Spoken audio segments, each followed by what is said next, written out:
So look straight into the camera. Look at my soul. Mm-hmm. Oh, I meant to mention that earlier too. It's like we can't look at each other, which makes no sense. We need to look at the camera.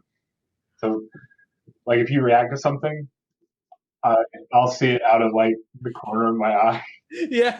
I don't mind that. I see a lot of the streams that people have been doing have been casual, and I'm gonna look at you when I see your reaction to things because I'm talking to you.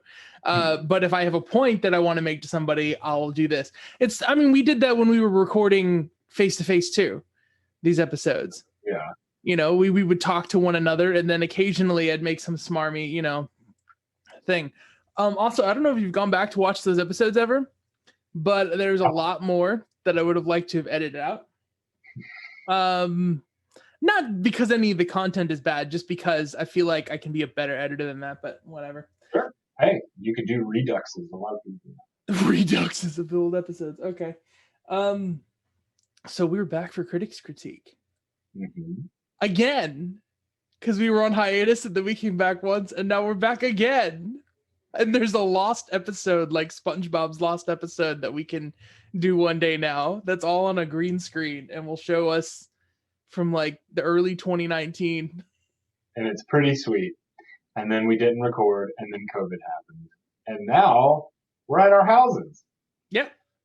And weirdly worked out all of a sudden. So we had to come back because the Snyder Cut is coming March 18th. They finally gave us a release date. Obviously, that's the most important thing. Oh man, we just lost so many people. Like, people just click off. I realize jokes are only funny when people don't believe you based on what you look like. So. Hey, I actually watched Justice League for the first time just a couple of weeks ago. Really? And it was okay. Really? It was all right. Yeah, okay. Honestly, to me, it was better than Batman versus Superman. Oh, well, I think I remember when it came out, I remember feeling like this feels promising in tone for future movies. And they kind of did. They took that and ran with it, with Aquaman and everything being a lot more like crazy, Shazam-y, like fun. Well, Shazam feels more kind of like a early Spider-Man movie, but I haven't seen that yet. So if I've just watched Justice League, that means I'm 2 years, 3 years behind. It doesn't matter. You already know what happens in these movies. The only reason that I would recommend Aquaman, it would be because it's insane. James Wan is a very, very good director, but it's kind of, I once was looking at somebody reviewing The Adventures of Tintin. You know how there's long extended sequences of unedited action because of what you can do digitally? And they called that an orgy of movement, where it's sort of like, it's fascinating you can do that, but eventually it's taxing on the eyes. Mm-hmm. That's how it sounds like the opening of Star Wars Episode 3 Revenge of the Sith, where it's just that constant flying through all these ships and none of it's there, none of it's real. Right, but like with that, the idea is to make you a little exhausted, and it's supposed to be chaotic because it's supposed to be like war or whatever, and you're not supposed to make heads or tails of it because we're not going to get into that. We talked enough about Star Wars. So. All right. Go back to this video. Well, one of these. There is hubbub. There's hullabaloo. Mm-hmm. There's frustration in people and all this kind of stuff. The idea that you're going to have a 4-hour movie. They're not splitting it in 4 episodes, they found out, right. Of Justice League, directed by Zack Snyder. Of all the reshoots that he did, he only like most of the reshoots was coverage on scenes that he had already intended for the movie. So there's only something like, I don't remember what he said, some 2 to 3 minutes added to the story of what it was. And then he's got Jared Leto's Joker in there. Oh boy. Yeah. In one spot or another. I will say the one thing that I'm the most excited about, I've heard some really interesting criticisms of Zack Snyder over the last couple of years because of all this. Mm-hmm. And it mostly comes from people being kind of vitriolic and combative. And, you know, if for those of you who are watching this for the first time, this is why we're doing what we do. The critical and user reactions to things seem so polarized and mean-spirited sometimes that we kind of want to figure out why that happens, and we kind of want to figure out whether or not certain reactions to certain things are fair.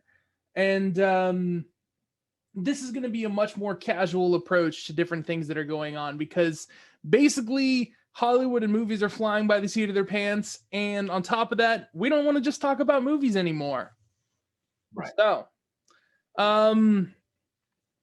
when we talk about the Snyder Cut, I am interested in the fact that people were so polarized, not interested in one end or the other. Right. That being said, one end, it gave some very interesting critical thought to Zack Snyder's movies and sort of the hyper masculinity of them and like the hyper maleness of them, to the point where in a movie about CGI owls, you have genders applied to them. And like, there was some stuff in there that was, I couldn't, you know, some stuff, you know, I obviously don't agree with, some stuff that I found pretty compelling.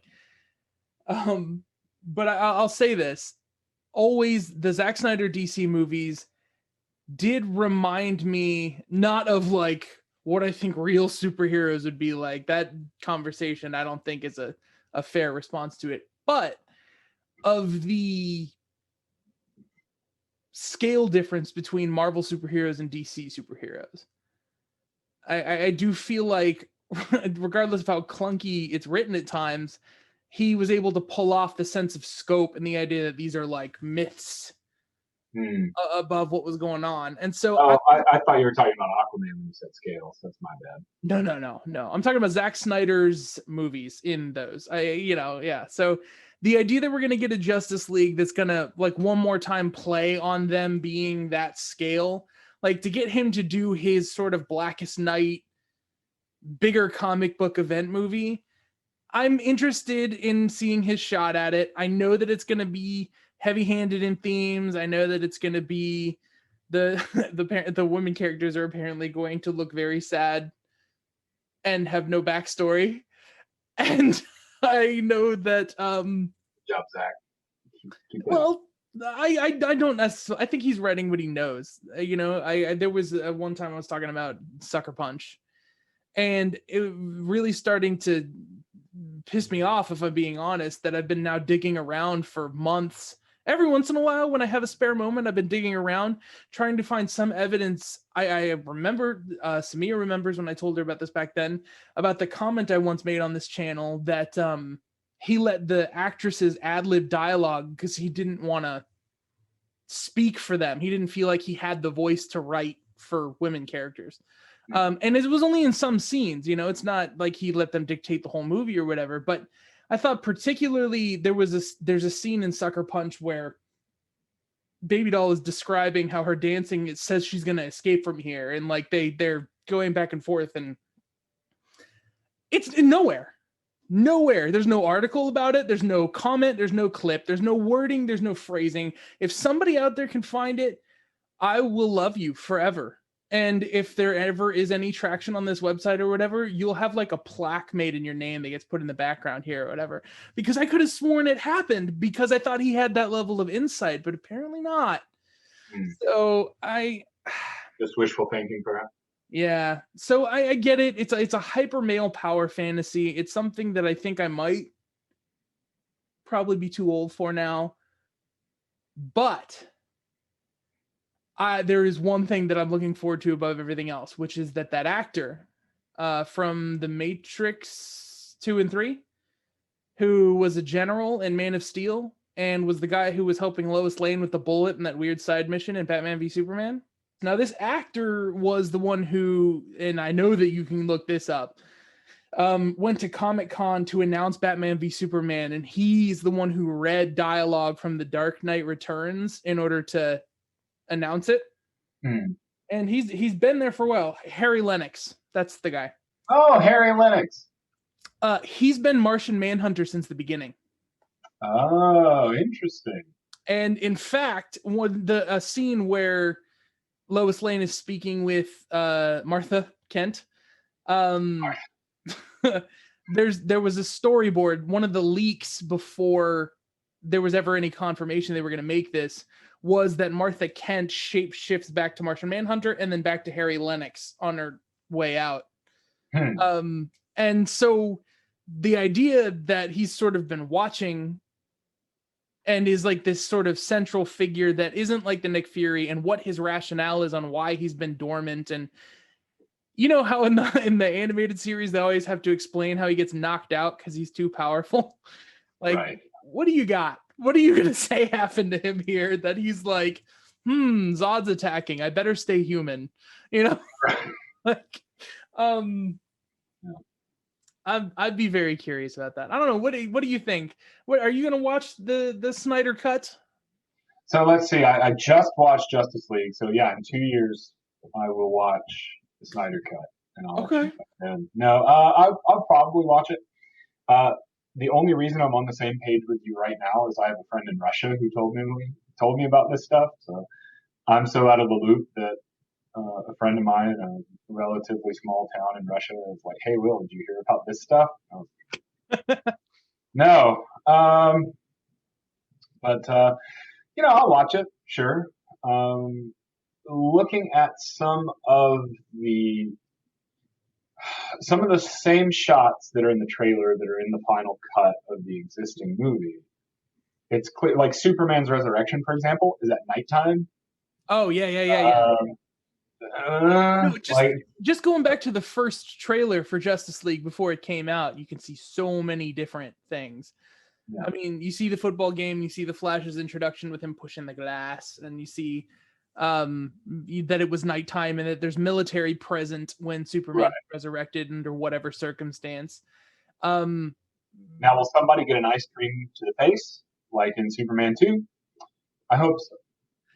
I'm also, it's still unclear to me at this point whether or not the actor, another actor I don't remember, but I'm not going to waste time looking it up, who voiced Steppenwolf was originally voicing Darkseid. Kieran Hines. They repurposed so much footage that was for Darkseid and just put a stand-in CGI Steppenwolf. Yeah, okay, that makes sense. So in the Snyder Cut, is it going to be Steppenwolf or is it going to be Darkseid? Oh, okay. And so I don't know if you've seen the trailers for the Snyder Cut, but one of the things that's funny to me is I really want to know if the movie is going to be this square or not. Like, I know it's not going to be black and white. He teased putting the movie in IMAX in black and white. And I got to be honest with you, that's probably the dumbest thing I've ever heard that I can't deny from Zack Snyder. Like, Justice League #1. No color.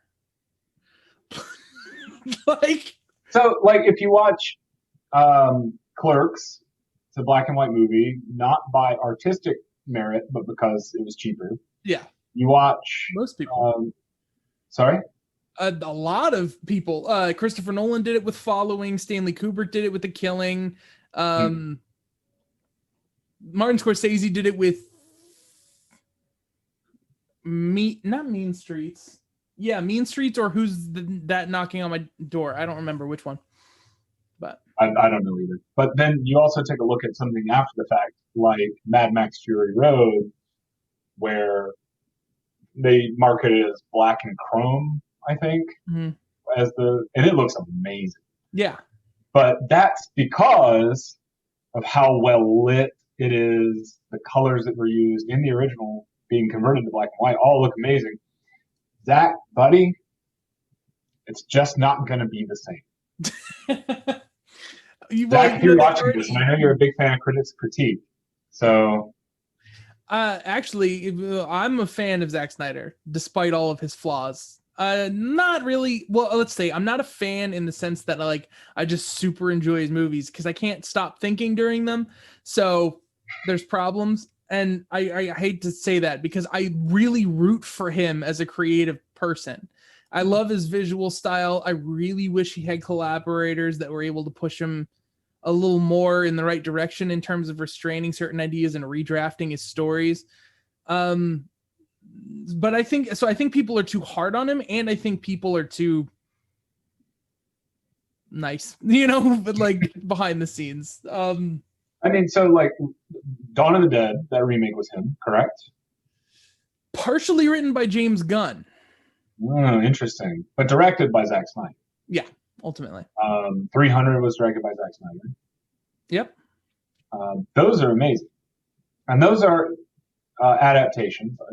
I call remakes adaptations, sure. 300 specifically is a comic adaptation. But I would guess the amount of interpolation from the studio on 300 and Justice League was very different. I'm guessing he had a lot more direct control over 300 than he did over Justice League. I'm not, I would say maybe, because the way that he made 300 with going by proof of concept and getting, being able to do a lot on a lower budget because of how much they used for digital for stylization. My abs look like that too, but with a strong visual effects component. Especially when you get all the way now, obviously, if we look at Justice League prior to the Snyder Cut, the level of his creative control was, we hate this. I'm so sorry about what happened to your family, but bye. And we're going to make Joss Whedon do the rest. So I feel like he's had to dance around with a lot of IPs, but again, even then they let him work on the story for Wonder Woman. They let him kind of be this like creative force after Christopher Nolan backed off after Man of Steel. And you mentioned Wonder Woman. What was the critical response like for Wonder Woman 84? I figured that was going to be its own thing. I haven't looked that up yet. Okay. I don't think it's good. I don't know if it's so bad that I would disagree with it being that bad, but it would have to be pretty bad for me to disagree with it being that bad. And I only say that it'd have to be I think I'm with you. I think it's like a 30. It'd have to be a 10 for me to disagree with it. See, I wouldn't go that far. That's not what we're here for. The thing about Wonder Woman 84 is I wanted to be less critical of it because I wanted the brand to survive, and I was really upset that like you make one strong Wonder Woman movie and you establish a platform, and if you don't follow through on that brand, it sucks that there's that much pressure on something that should be so inconsequential, but the pressure's there, and if you didn't succeed, it's like but they've greenlit the third Wonder Woman movie. So all bets are off. I'm going to rip that movie to shreds. I mean, she basically rapes a dude. Yeah, that's not ideal. You know what, though? You know who made a very good point about this situation? Curtis. We were talking about Wonder Woman 84 on the podcast, This Film Not Rated, that we're doing for the Music City Drive-In. I plugged it here. But he pointed out that even though they use a visual trick that's very common, that would suggest that everyone sees him as this other nameless, faceless actor. Handsome man in the credits, I think. Technically, there's nothing saying she doesn't actually, by the magic of the stone, see him as Steve Trevor and feel him as Steve Trevor. So she could be disillusioned, because the thing for me that I couldn't understand is, unless he's like talking obnoxiously throughout them being together, you're mostly physical. So how much can you engage personality wise and feel like you're being intimate with the same? It just didn't work. It was very bizarre. But I know, it doesn't even happen on screen. We don't even really technically know how far they go. There's a whole bunch of grains of salt that go with that criticism. But the onus of that could be on the Wish Stone for taking this man and forcing him to become someone else. Well, that's the other thing. It really could be on the stone, because it could compel people to do whatever the hell it wants them to do, because it corrupts. That's the whole plot of the movie. Yeah. So to the point where it's very, very, very unclear what's happening for any reason ever. Like that's the downside. Yeah. Yeah. So Well, so just real quick, to me, I think the only problems I think that both Wonder Woman and Wonder Woman 1984 suffer from is not leaning more into the movie that they are. So Wonder Woman is a fish out of water superhero story slash World War II movie Yeah. slash Amazon fights Ares movie. And I think that taking more of that out and making it more fish out of water war movie, excellent. I actually Wonder Woman 19. What's that? I actually just think the ending. Take the ending out? Yeah, that's it. And that's Patty Jenkins agreed. She had to fight to keep out that CGI clusterfuck at the end. But then Wonder Woman 1984 is a great 80s movie, except for some of the CG stuff at the end, fighting with power, some of the dialogue, some of the superhero-y stuff. I mean, my argument, I guess we are doing Wonder Woman 84 because I only have one more point to make about it. Because I made this before. I feel like that movie was 4 different types of movies we've seen before. With everything in the Oval Office and with Washington, the recent Fox X-Men movies and the early 2000s X-Men movies. X-Men 2. A lot of vibes. Yeah. Or, well, I mean, and Apocalypse with the War Room and all that kind of crap. And, you know. Don't know what you're talking about. Indiana Jones. Yeah. That was the other thing I was going to say. You take out that desert chase scene. Get rid of that. Yeah, there was no reason for it. She drives up and the guy's like, get rid of her. I'm like, why? Like, that's like, well, we're cruising, man. She can't do anything. You don't know why she's coming to talk to you. You don't know what she knows. How do you know she doesn't want to help you? You don't know anything. So maybe I didn't pick up on some nuances from when they met earlier in the movie. That's right, Eric. Okay, so yeah, like, so there's 2, that's already 2 tones. And then you have the opening, which I agree with you was a pretty 80s, very like kind of tongue-in-cheek, enjoyable. Some people say Richard Donner Superman. Some people say Sam Raimi Spider-Man. Either way, like fun superhero movie. And then you have whatever the tone is from Maxwell Lord and Cheetah and the fantasy and the Magic Stone really has its own tone going on. That's like a blend of a bunch of other stuff. And so I think they mesh well enough because ultimately to me it felt like a movie from the 80s, which makes sense, which is fine, except for a few missteps. And so that. So if like I haven't seen, I think the critical response for it is, based on what I've seen so far, a little too aggressive, a little too much. I don't think it deserves as low of a score as some of the things I've seen. But again, it was fine. If you make Wonder Woman like a detective, like it seemed like they were going to do. Well, let me ask you this, Will. How low is your bar for superhero movies lately? I don't have a bar. It's just like, did I enjoy this movie? So contrary to what you might think, despite me just being a pedantic person in general, when I'm watching a movie, I'm just watching the movie. But if a movie forces me to start going, now wait a minute. Yeah. The more that happens, the worse it is. Like, it's similar to my scoring for, like, I'm listening to Rolling Stone magazine's top 500 albums. Mm-hmm. I did it last year, and then right before the end of the year, they added a bunch of albums. So now I'm going through those. So basically, my score is how many of these tracks did I really enjoy? How often did I stop and say, hey, yeah, that's pretty good? It's the opposite for movies. How often did I stop and say, that doesn't, no, it's not good. Doesn't track. Don't like that. So, yeah, so for Wonder Woman 1984, for example, it didn't happen that often. Mm-hmm. But it happened. Okay. But that's the thing. For Justice League, to bring this back, it didn't happen that often for Justice League either. There were times when I was like, yeah. But ultimately, like, I gotta say, what's that? During an hour and 40-minute movie, how many times were you like, oh, for Wonder Woman? No, for Justice League. Oh, it was longer than that, wasn't it? No.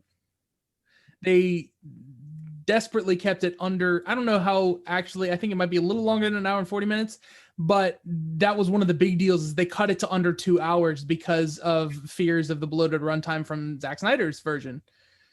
So, well, maybe.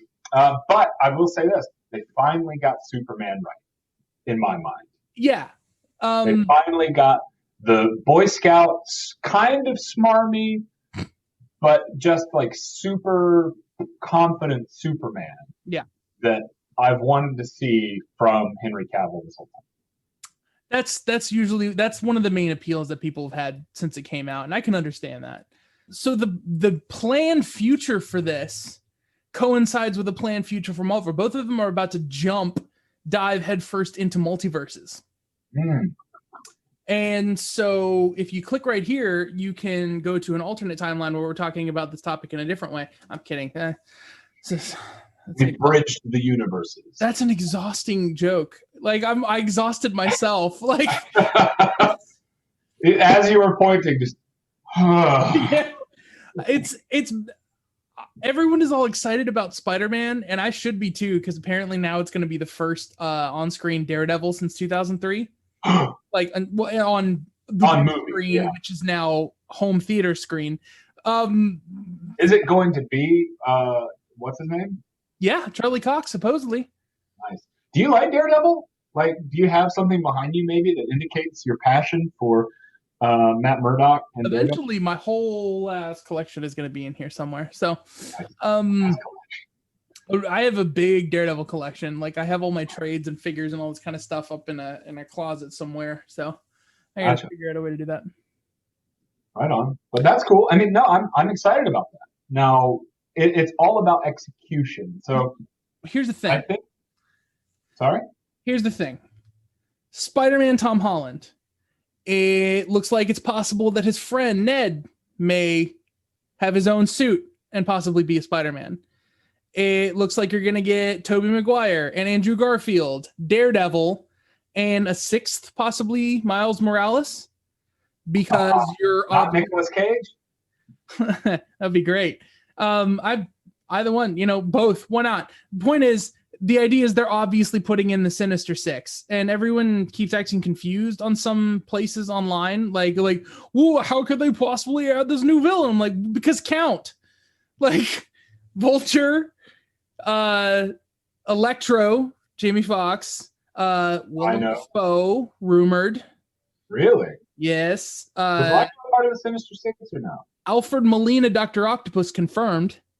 Yeah. And then there you have 2 slots left, which Scorpion was hinted at with Vulture before, and then Vulture showed up in Morbius in the trailer.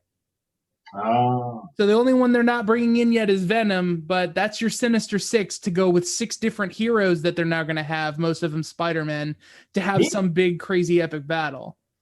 But here's the thing. Yeah. Marvel is being proactive with this. They tested the waters with that movie, Spider-Man thing. What is it called? Into the Spider-Verse? That's it. Again, so Sony also, not Marvel. Fair enough. But they're working together, right? Is that correct? They are. Go ahead. Because with Tom Holland involved, you're going to have Marvel's involvement with this. So So they tested the waters with that, and now they're saying, okay, people like that. That was interesting. Let's keep that momentum going. Contrast is, and this is why I think a lot of the criticism, the negative criticism that DC gets, is justified. Is because DC is reactive, not proactive. The only one that's been proactive in my mind was Wonder Woman, and it was the best of the solo DC movies. Except for Christopher Nolan's movies. Those are entirely separate. The interesting thing is this is actually an inverse case where Marvel's taking advantage of delay issues, because DC has already done a movie universe crossover event. When they did Crisis on Infinite Earths, Ezra Miller showed up as the Flash. And they did teases at other movie universes being part of their multiverse. And the Flash movie was always going to be Flashpoint Paradox, and they've been delaying and restructuring around that. But most recently, what they've confirmed is that Michael Keaton's going to be Batman in that movie. Hey, interesting. Man, he's going to be busy and paid. Yeah. And what's funny, the most recent news that came out like a couple days ago was Michelle Pfeiffer still hasn't gotten the call to be Catwoman. Mm-hmm. But it's pretty well known that the history of that, based on the comic that came out that was a sequel to those two movies. I didn't know about that. Oh yeah, you get to finally see a depiction of Billy D. Williams as Two-Face. At least some of the artwork. I haven't read it. I don't know if it actually got finished or what. But that's cool. Catwoman and Batman ended up together in that universe. So I can see that. Funny because Catwoman and Batman ended up together in the Nolanverse as well. Anyways, unless that was someone else and Alfred was hallucinating on his deathbed. But I haven't actually seen it. The interesting thing is, back when they were originally doing Flashpoint, it was like Flash and Cyborg side by side on something where they were going to end up getting to see Jeffrey Dean Morgan as Batman because he played Thomas Wayne in the flashback in Batman v Superman. And so that's the universe where they killed Bruce Wayne instead of Tom and Mark, right? But now it just looks like they're using the loose framework of a multiverse story as an excuse to establish a multiverse, because now Marvel had the deal with Endgame and they announced their Doctor Strange in the Multiverse of Madness movie, which is now going to include other people. And apparently there's a trilogy of multiverse movies. Now there's Doctor Strange, there's Spider-Man 3, and I'm not entirely sure if it's Thor, but it might be Thor 4. Thor 4? More Thor. Yeah. Thor 4 more. That's an old toss away joke. That's got to be it. It's just like the 10th Fast and Furious movie. Fast 10, your seatbelts. Oh, yes, please. Yes, please. I don't know. It's just interesting to me that everybody is, critically, everybody seems ready for multiverses. We got one movie animated, directed by consistent hitters with comedy, Phil Lord and Chris Miller, that pulled that off really well. I know everyone's like, yeah, stuff your movies, because that's always gone well. And it's weird. I think we're numb a lot, because I think Endgame, I don't think Endgame is aging well, even just a couple years after it came out. I haven't seen it since it came out, so I can't rewatch it. I can rewatch it and I can enjoy the emotional wavelengths that I could originally. But, is it? Sorry, go ahead. No, you're good. I was going to say, is it like rereading the final chapter of a long book? Yes and no.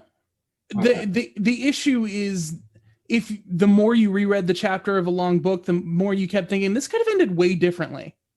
Like, why didn't they do this? Why didn't they do this? Why didn't they do this? And also the problem that you get with multiverses, which is that it, destroys the idea that death has consequence.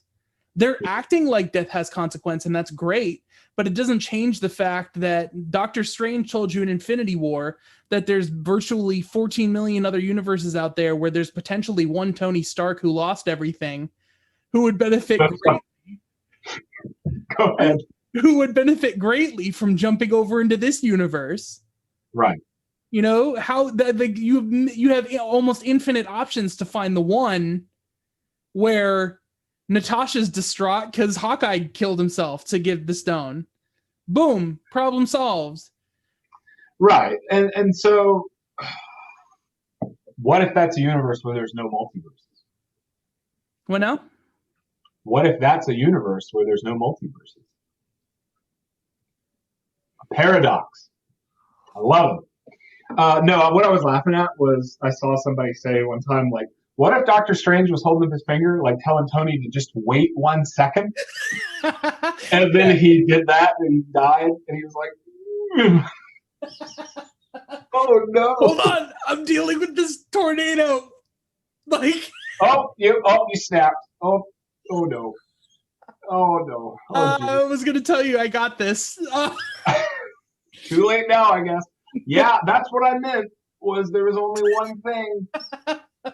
Yep. That's awful. But no, that's kind of the thing. I'm watching it and I'm sitting here thinking, all right, part of the excitement is that Doctor Strange opened all these portals and there's all these sorcerers here. But that do nothing but attack people in the background.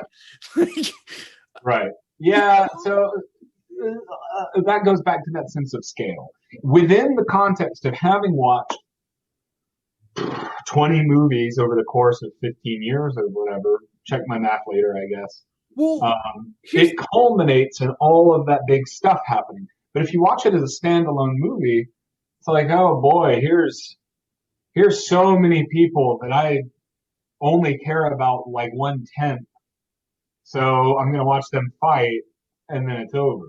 The thing is, it doesn't have to be that scale. There's nothing written that says it has to be. There's a loose promise that your Avengers movies are going to culminate in everyone showing up. But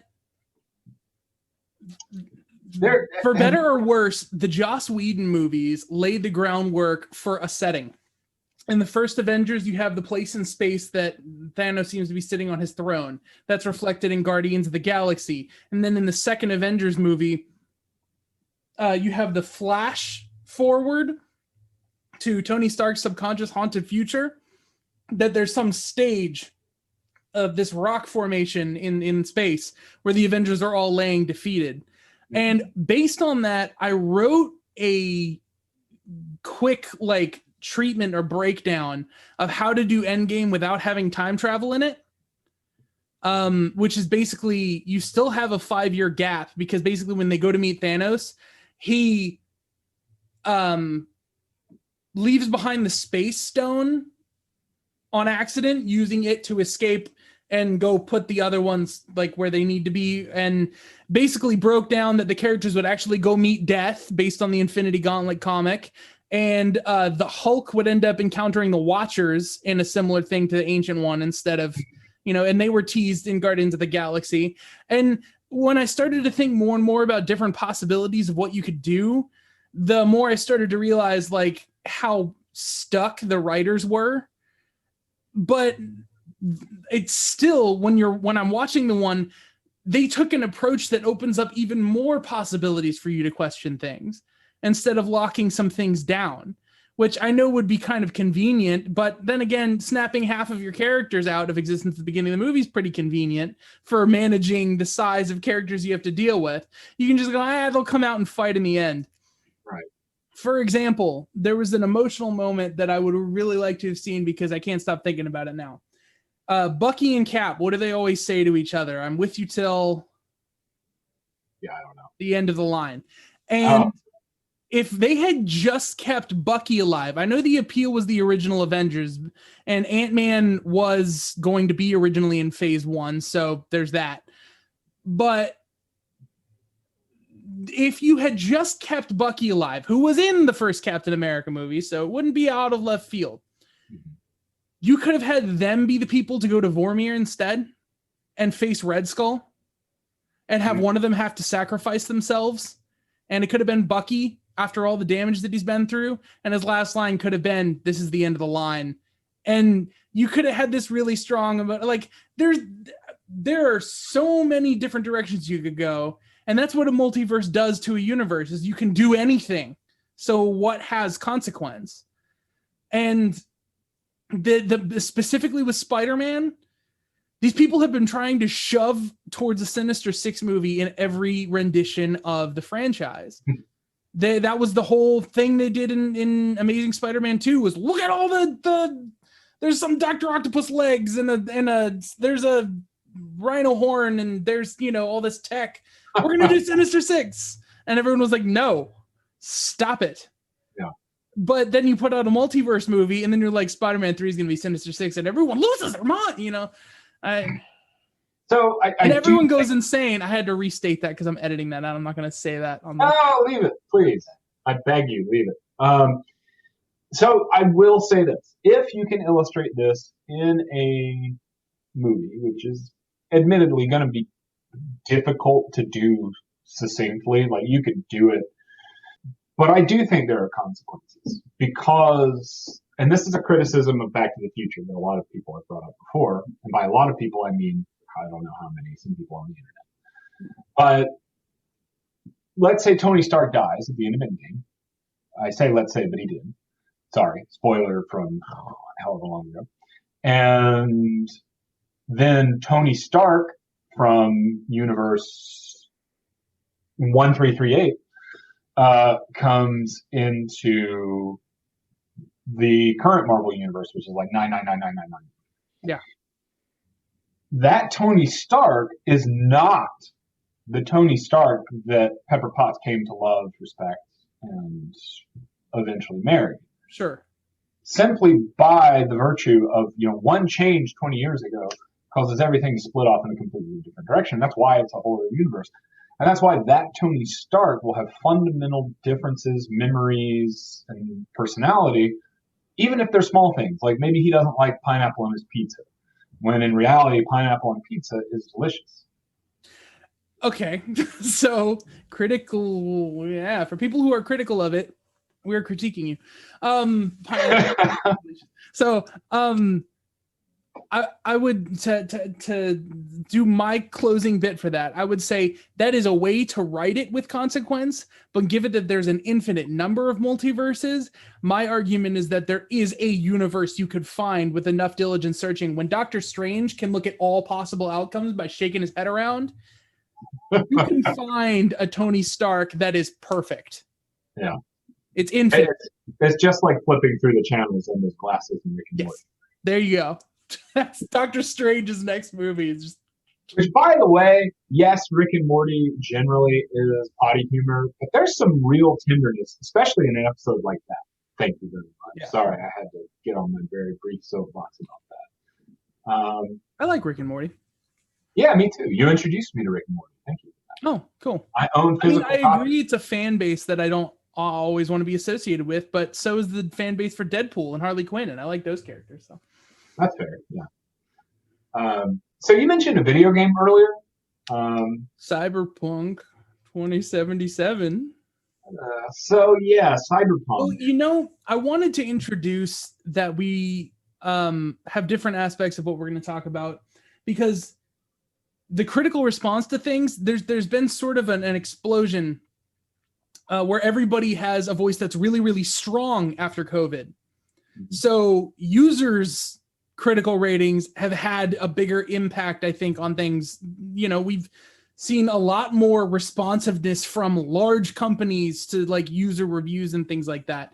And so it's more than just movies. I wanted to touch on games, and a couple that noted from you were Mass Effect Andromeda and CyberPunk 2077. And I was curious what your thoughts are on the reaction to those games. Which one do you want to hear about first? The one where spontaneous trees form inside of buildings. So CyberPunk. I'm kidding. The one you actually want to talk about is the one I want to hear about. Mass Effect. Oh, I have more experience with Mass Effect Andromeda, but less to say. Oh, okay. If that makes sense. Do that one in case we run out of time. So we'll start with Mass Effect, just so I can get through it real quick. Mass Effect Andromeda is good. Screw you. World. Okay. World. So when it came out, everybody railed into Mass Effect Andromeda. Facial animations were bad. There were some glitches. The story wasn't as good as they wanted. Shepard's not involved. Who cares? I'm slightly a fan of Mass. Oh, it's not visible in frame. Yeah, I've got an Omni tool. I think I got it from you. Thank you. But yeah, I love Mass Effect. I love it. To me, it is the Star Wars of the 2000s. Okay.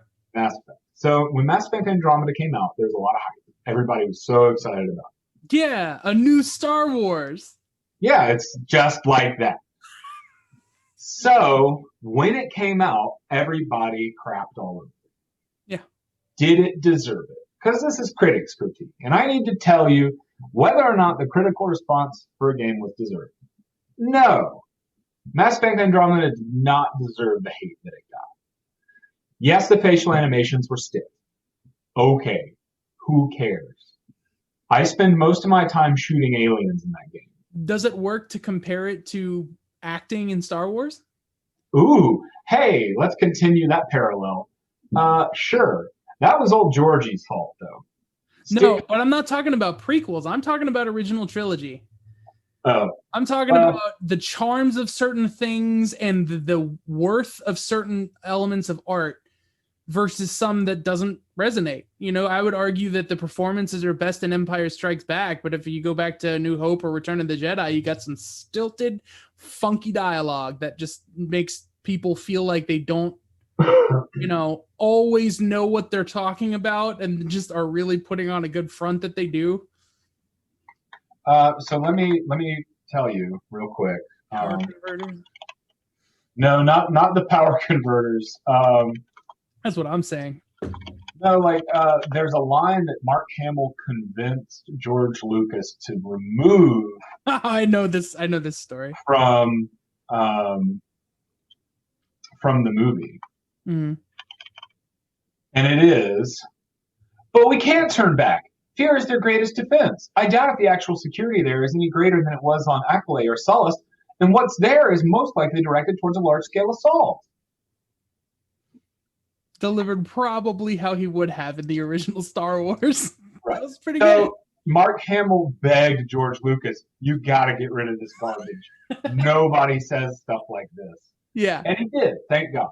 Yeah, the power converter. It's not just that it's technical, it's that it's very stilted speech. No one, if you and I were in wartime, all of a sudden, like bombs went off just now, and we had to come up with a plan, I would not say crap like that. Yeah, no.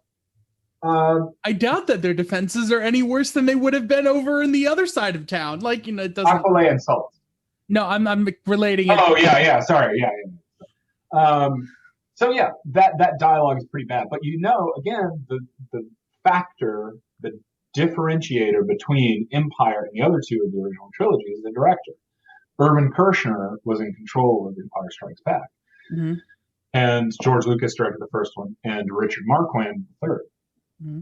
And oh god, can you imagine the alternate universe? Speaking of multiverses, 10 minutes ago, already brought up David Lynch, where David Lynch directed Return of the Jedi.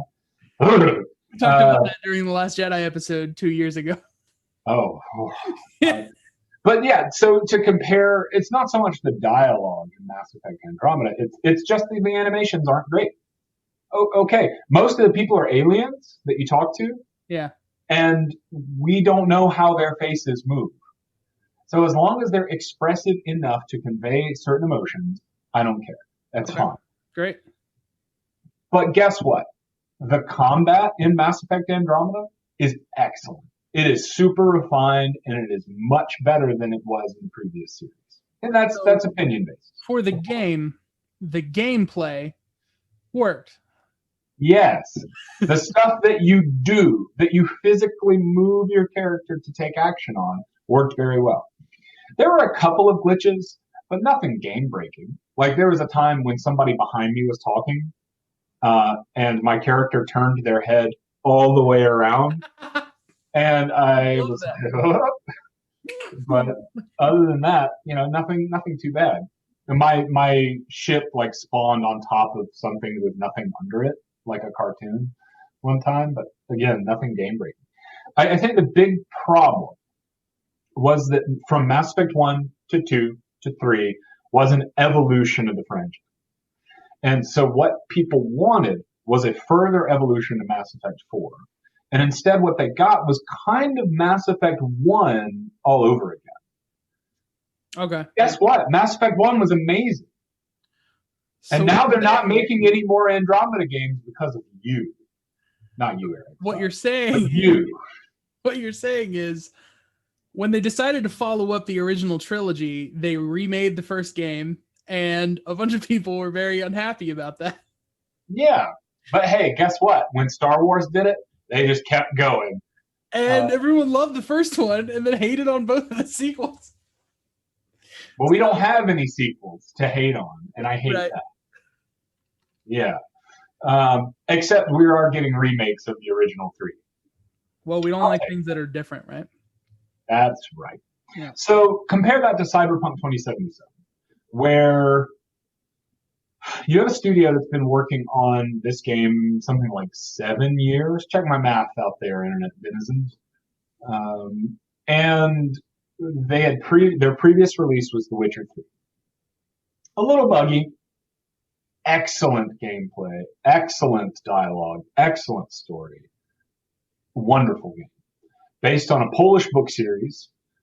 The game company, CD Projekt Red themselves are Polish, so it's like we need to do right by this fiction because it's from our homeland. It's from where we're from. Cool. So we need to do right by it. So when they made The Witcher 1 and 2, it was okay, all right. Witcher 3 was great. Okay. So then they said, we're going to adapt the CyberPunk franchise from... Is The Witcher 3 the well-received one, the most popularly received one? Yeah. There are two more from a long time ago, and they were fine. Okay. But that's like, they weren't bad. They were just there. Okay. In the early 2000s, I want to say. Also, there was a TV series that aired in Poland in the mid to late 90s. It's pretty rough. You got to go back and watch it. His wig is amazing. Okay. Yeah, it's pretty bad. But so the burden of having just released a really good game, like an amazingly well-received game, is that your follow-up needs to be at least as good in the eyes of the consumer. So they spent a long time working on CyberPunk 2077, trying to make it right. So a couple of years ago, they said, hey, it's not coming out as soon as we expected. We need to delay it. And then they said a few months later, hey, it's not coming out as soon as we expected. We need to delay it. Yeah. And then they said about a year later, hey, it's not coming out as soon as we expected. We need to delay it. People started to get upset and saying, well, we want the game. You need to release it before the end of 2020. So they did. And lo and behold, it wasn't finished. And everybody was upset. So the problem with the critical response, at least the audience response of 77, they were blaming themselves. Yeah. Yeah. It would say, damned if you do, damned if you don't for CD Projekt Red. Because if they didn't release the game, everybody would have been upset and probably would have just been like, well, now I'm not going to buy it whenever you do release it. And so instead they said, okay, fine. We will release it by the end of 2020, no matter where we are in the game development process. So they did. As of right now, is it still pulled from... I think maybe it's back. I haven't checked. Yeah, Sony, the reaction was so bad that Sony said, okay, fine, we're not going to sell it on the PlayStation Store anymore. Again, I haven't played it. My brother has played it, and he has a PS4 Pro. Okay. He said it ran fine. He said that he believes it's just base model PlayStation 4s that experience issues. But again, he hasn't had terrible issues. I've seen gameplay from PS5s because of people deliberately being like, nah, people claim that. Now I have, whatever. So yeah. You can still buy it on disc for any system, including PlayStation. Mm-hmm. It's just Sony didn't support it, and they may still not, I'm not sure, support sale of it on their platform. Yeah. It's kind of the situation that No Man's Sky went through back in 2016. Mm-hmm. So it was... But, in my opinion, the critical response for No Man's Sky was justified because they made promises that they didn't keep. For example, saying, the universe is so vast, if you meet somebody, you'll be able to interact, but you'll never meet anybody. Like, hours after release, two people found the same planet, and they weren't able to interact with each other. They didn't see each other at all. And everybody was like, hey, guys, yeah, you lied. Anything else that you lied about? And then there were a few more things that they were like, oh yeah, actually, yeah, sorry, you can't do that thing that we said. Is it a situation where they released it too early? Maybe, because everybody would have been upset if they hadn't. But with Cyberpunk, it is absolutely that situation. Yeah. Where people begged and begged and begged, and they were like, fine, here. And then they were like, this is disgusting. It's like you're cooking a pizza, and somebody keeps popping their head in the kitchen. Yet? Is the pizza done? Pizzas don't normally take this long to cook. Right. It was like, hey, this is a gourmet pizza I made entirely from scratch. You're gonna have to wait a little while. It takes a long time at a slow level of heat or a low level of heat to cook. And I've so heard people of eat, gourmet pizzas that are made at 20 minutes before. sure, bud, I'm gonna need you to wait. And so then people kept popping their head in the kitchen, and eventually they were like, fine. And they took the pizza out, and it was still gooey on the bottom, and you try and pick up a slice, and it just falls apart in your hands. And they're Random like, pineapple just was in random yeah, what spots. the hell? And they were like, why is this pizza so bad? Bad review. Because you kept telling me to be done with the pizza, and so I gave it to you. Well, that's the part that's gonna stick in my head, I think, is the idea that someone is reviewing. I think you claim a certain amount of ownership for the product you're getting when you demand it before it's ready. Now, are they the exact same individuals doing that? I don't know. But Right. the internet at large, yeah, you're right. The internet at large was like, give us the game, give us the game, give us the game. Here's your game. Here's the game. Why is this game unfinished? Yeah. So, again, I'm sure that's happened with movies in the To past. be fair, from what I've seen from the response from Cyberpunk 2077, there's been more of a response of this is funny than this sucks. And I like that. Yeah. Because Bethesda has been releasing broken, glitchy games for decades. Yeah. And you don't give them the same grief. Yeah. Because the hype wasn't quite as big. The hype was kind of big for Skyrim, but not to the level of Cyberpunk 2077. But yeah, it's funny when a car spawns in midair and then crashes to the ground. Yeah. That's funny.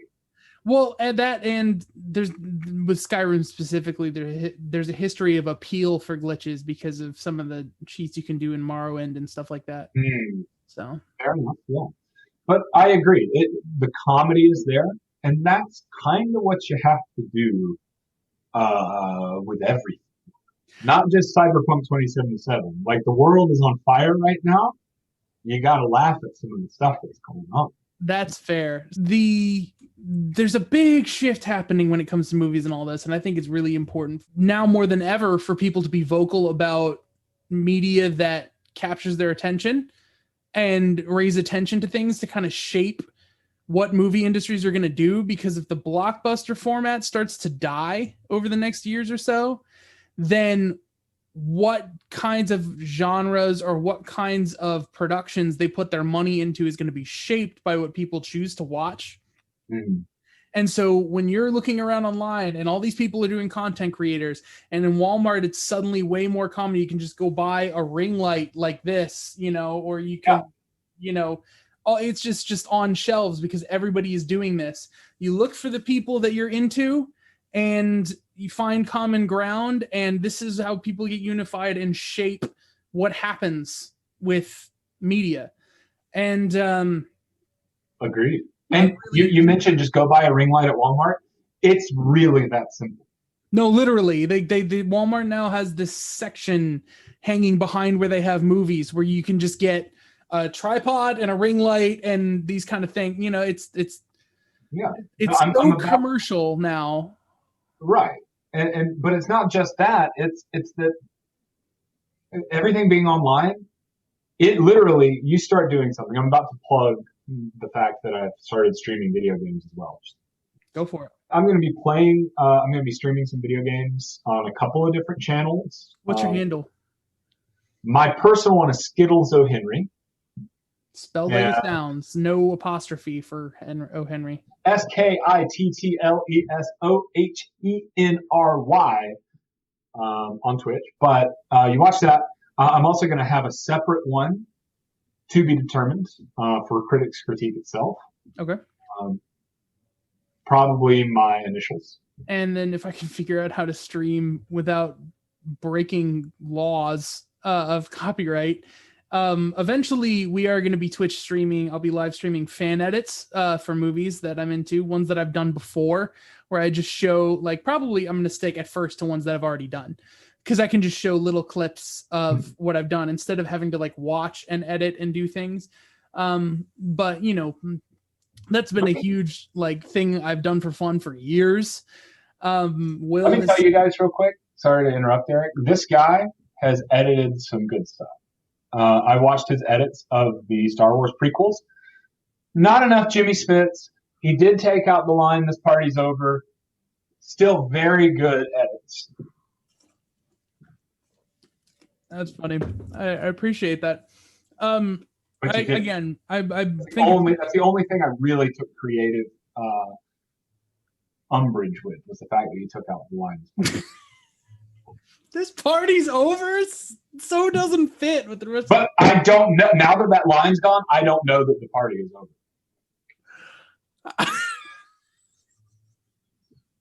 Okay. I'm losing it. Okay. So I've done an edit of the Hobbit trilogy into one extended version movie. Nice. I've done an edit of Batman v Superman that completely removes Doomsday. And so basically it ends with Superman, because of everybody, you know, there's a moment in the movie where he flies away from everybody. Yeah. And comes back suddenly from across the globe to save Lois when she gets thrown off a building. Instead, I basically had the fight with Batman be that night after they blow up the courthouse to make it look like Superman did, but nobody believes that. And so there's a scene with the news broadcast where you see that everyone's exposing, you know, like, hey, there was a bomb inside this lead lined thing. And, you know, you can tell that people know what's going on. But it ends with Superman basically defeated, like, hey, everybody here just is like not having it and doesn't want me here. I'm going to leave. And he does. And so that's the ending. That basically Batman beat Superman into a sense of defeat and he leaves. So you keep everything on the sort of grounded tone and cut out all the stuff that was more or less, well, not all the stuff. There's some wacky stuff in there that Batman does, but you know, whatever. It's kind of the Dr. Manhattan situation where he feels like everybody hates him now, so he leaves, goes to Mars. Kind of, yeah. So, you know, we talked a little bit about Star Wars today, a little bit, and it reminded me that we have unfinished business. We still have a critical reaction to the Rise of Skywalker to talk about. Ooh, so I'm actually going to be on somebody else's podcast pretty soon to talk about something similar. It's going to be about the. Oh wait, no. Is that the Sleeping Giant podcast? Yes, it is the Sleeping Giant podcast. Hey, that's great. We can plug here too. Yeah. Yeah, actually, I'm sorry. That's the Last Jedi we're going to be talking about, rather than the Rise of Skywalker. Boy, do I have some feelings about the Last Jedi. I sure have some feelings. The horse is still not dead.